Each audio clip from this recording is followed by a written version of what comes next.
is also kind of interesting. So stats that might surprise you about Deshaun Watson. We took these from Dog Pound Daily, and we're going to go through.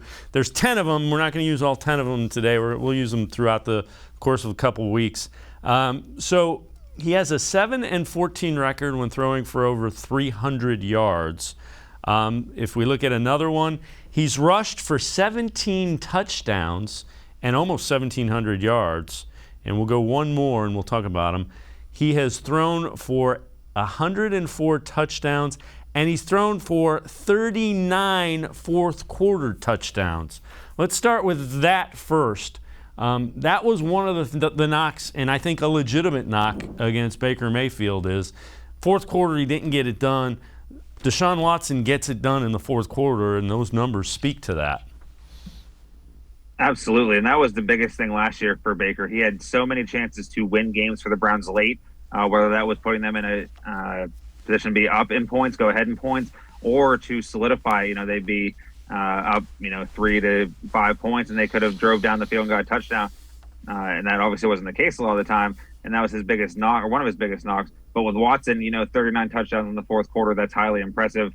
That is a lot in a four. Oh, he's been in the league 5 years, but he's only played 4. Obviously, he sat out last year. That's a lot, and that's a huge number for something that the Browns hope that he can replicate, in Cleveland for however long he's here, at least the next 5 years.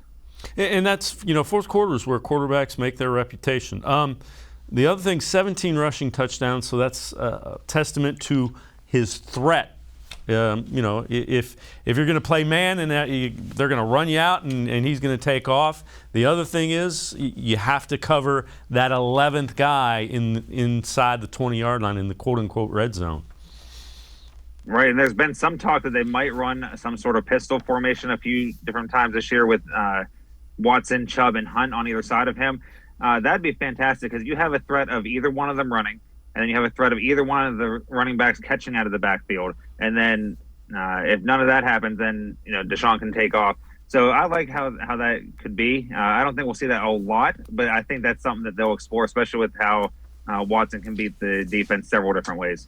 The other record, 7-14 in games where he throws over 300 yards.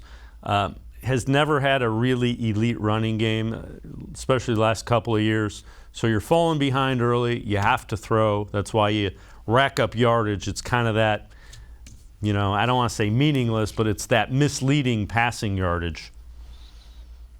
Oh, absolutely. And that's why wins and losses aren't quarterback stats.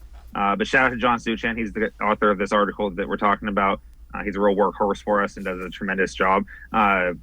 But yeah, 4-12, he is, or 7-14 with the 300-plus passing yards. But like you said, look at his team. He was down a lot in those games. He was, trying to make something happen. He brought them back a lot of times and had them in position to sometimes win, not always, but he did his part. But like the 7-14, I think that changed, and that's not necessarily on him because, like we just said, that you're catching up in yardage. You're trying to get points instead of, you have to get big chunks of yards to get points.